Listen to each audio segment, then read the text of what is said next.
The icy road to clean power. Along a temporary road carved from snow and ice, a massive truck grinds its way north. The sun, low on the horizon, casts long, pale shadows across the endless white expanse of the Canadian Arctic. Strapped to the truck's flatbed is a large, climate-controlled container humming softly against the biting wind. Inside this insulated box sits a multi-ton lithium-ion battery energy storage system, or BESS. This battery represents a promise. It is the key to unlocking the potential of a new solar field and wind turbines for a remote community, offering a future with less reliance on noisy, polluting diesel generators. The goal is clean, stable, and affordable power for people living at the top of the world. The idea is simple and powerful. Remote northern communities often depend entirely on diesel fuel, which must be transported vast distances at great expense and environmental cost. Integrating renewable energy sources like wind and solar is a logical step forward, but their power is intermittent. The wind does not always blow, and the sun disappears for months during the polar night. Large-scale batteries are the missing piece of the puzzle, designed to store excess energy when it is abundant and release it when it is needed most. This capability promises to reduce diesel consumption, lower carbon emissions, improve local air quality, and create a more resilient and independent energy grid for the communities they serve. However, the journey from the factory to the final installation site is fraught with peril. The path to a cleaner energy future in the north is not a smooth, paved highway. It is a treacherous route filled with physical obstacles, extreme environmental conditions, and a complex web of logistical and regulatory hurdles. These challenges can inflate costs, introduce significant risks, and even undermine the very environmental goals the projects are meant to achieve. This formidable set of problems has a name: the battery barrier. The mechanical menace: shocks and vibrations on rough roads. The first major challenge batteries face on their northern journey is mechanical stress.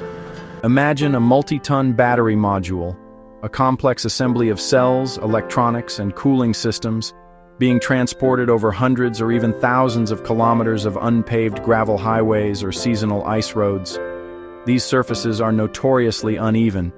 The vehicle constantly bounces, shakes, and jolts. Each bump and pothole sends a shockwave through the cargo, a relentless barrage of low-frequency vibration and high-impact shocks that can be incredibly damaging to a battery designed for a stationary life. Inside the battery, these forces can wreak havoc. Cells are thin layers of anode material, cathode material, and a fragile separator, all tightly wound or stacked. Persistent vibration can cause these layers to delaminate or peel from their current collectors, like a sticker losing its grip. Sudden shocks from a deep pothole can cause microscopic cracks in the separator film, the only barrier keeping positive and negative electrodes apart. Any damage becomes a potential failure point that can lead to an internal short circuit. Furthermore, the module is a system of interconnected parts: screws, bus bars, and electrical connectors that were torqued at the factory but can gradually loosen under constant road chatter. A loose connection becomes high resistance. When high currents later flow, it generates excess heat, accelerating nearby degradation in a vicious cycle. A battery may appear fine on the outside, but harbor internal damage, leading to premature failure or a dangerous thermal event weeks or months after installation. This risk is known as dead on arrival, or DOA, but often the battery does not arrive dead, just mortally wounded. Servicing failures remotely is immense in cost and complexity, pushing manufacturers to adopt specialized multi-axis damping containers, adding significant cost and weight to an already brutal journey.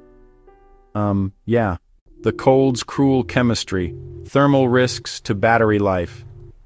Beyond the physical violence of the journey, The extreme cold of the Arctic presents a fundamental chemical threat to standard lithium-ion batteries. Most rely on a liquid electrolyte, a solution that allows lithium ions to move between anode and cathode during charging and discharging. This liquid has an optimal temperature range. As ambient drops, it becomes more viscous, like molasses in the cold. Ion movement slows, dramatically reducing the battery's ability to deliver power. At -40 to -50 degrees Celsius, the electrolyte can stiffen completely or even freeze. Charging a battery in such a frigid state is exceptionally dangerous. When electrolyte is too cold and sluggish, lithium ions cannot intercalate into graphite. Instead, they plate as metallic lithium on the anode surface, an irreversible capacity loss. This plating grows into sharp dendrites that can pierce the thin separator, creating an internal short circuit. A short releases massive energy in moments, temperature skyrockets, and can trigger thermal runaway, a chain reaction where heat from one failing cell ignites its neighbors. The result can be violent venting of flammable, toxic gases and a fire notoriously difficult to extinguish. Because of this severe risk, batteries cannot be allowed to freeze during transit or storage. They must be kept warm throughout the journey. Containers become life support systems, heavily insulated and actively heated to keep core temperature above about +10 degrees Celsius, even when outside air is 50 to 60 degrees colder. This constant heating consumes significant energy, often from the battery itself or from a diesel generator. It's kind of paradoxical.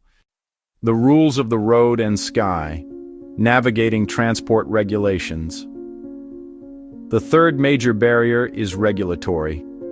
Because of the fire risk associated with thermal runaway, governments and international transportation bodies have established very strict rules for moving large-format lithium-ion batteries. These regulations classify the batteries as Class 9 hazardous materials, protecting the public, transport workers, and the environment, but adding complexity, cost, and delay. Ground transport often requires special permits, trained drivers, designated routes, and even escort vehicles. Ice roads operate in a short winter window. Miss it, and planners look to the sky. International aviation law is extremely restrictive. Bulk large-format lithium-ion batteries are forbidden on passenger aircraft, and cargo flights impose stringent limitations, including low state of charge requirements, often below 30%. Lower pressure at altitude stresses cell seals and increases venting risk.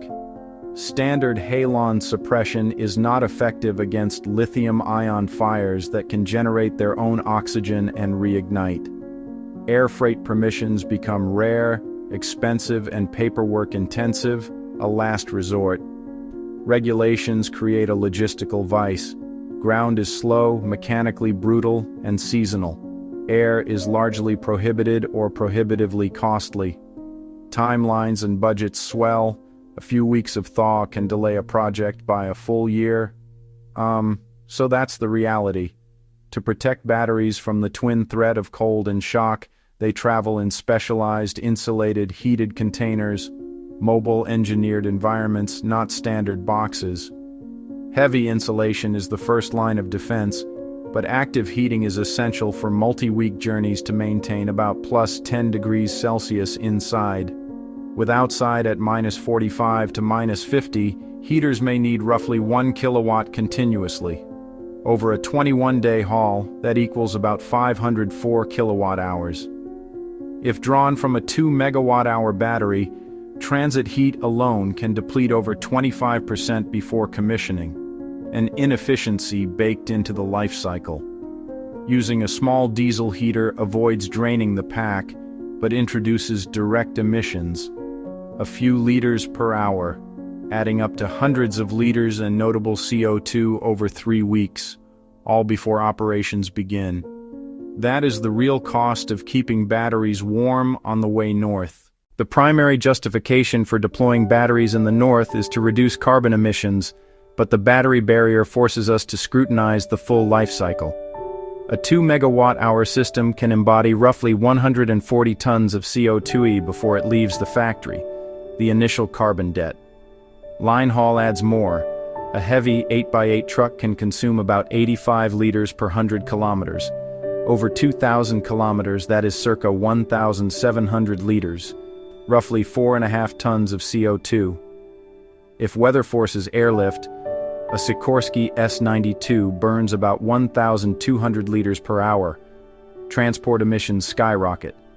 Add manufacturing, transport, and heating energy, the upfront carbon cost grows substantially. In some cases, it may take 7 years or more of diesel displacement to break even. If the battery fails early due to transport stresses or cold, it may never reach carbon break-even, becoming a stranded asset with a negative legacy. A holistic, honest accounting is essential, one that looks beyond the promise and scrutinizes the practice. Beyond the carbon costs, the battery barrier imposes staggering financial penalties. Moving heavy, hazardous, fragile goods to remote northern locations makes final cost balloon, often tripling or even quadrupling the initial factory price. A 2 megawatt-hour containerized system might be bought for about $600,000, but specialized transport equipment, heated and shock-dampened, is a major expense. Northern freight is a niche market with few competitors. Premiums rise, especially with hazardous handling. Permits, insurance, road tolls, escorts, and mandatory weather contingencies can easily add another $600,000, doubling the cost before arrival. On-site, permafrost, stable foundations, conduits, and remote crews push all-in costs to roughly $1.8 to $2.4 million. A single 500-kilogram module failure can cost more to return than it is worth, incentivizing write-offs and leaving stranded, potentially hazardous waste. Financial models must include this risk. The battery barrier is a formidable challenge, but it is not insurmountable. Stop forcing Southern solutions into a Northern context. Innovate with the North in mind. 3 strategic shifts: technology, logistics, system design. First, move beyond standard lithium-ion. Solid-state batteries replace volatile liquid electrolyte with a solid that cannot freeze, widening safe storage and transport ranges.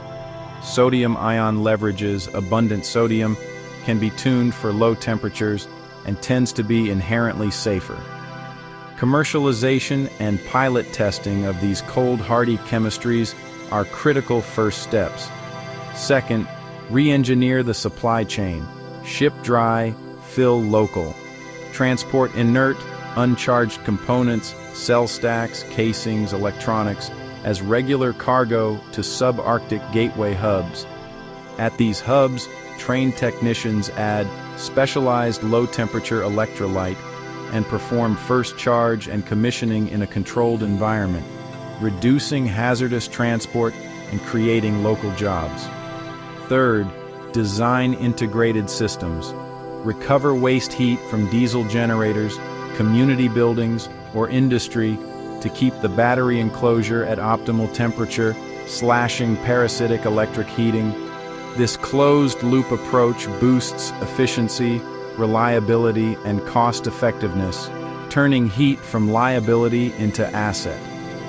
The scale of the battery barrier spans the physics of vibration, the chemistry of cold, and the logistics of hazardous transport. We cannot simply wish these problems away. Brute force, spending vast sums on protection and transport, is not a scalable decarbonization model.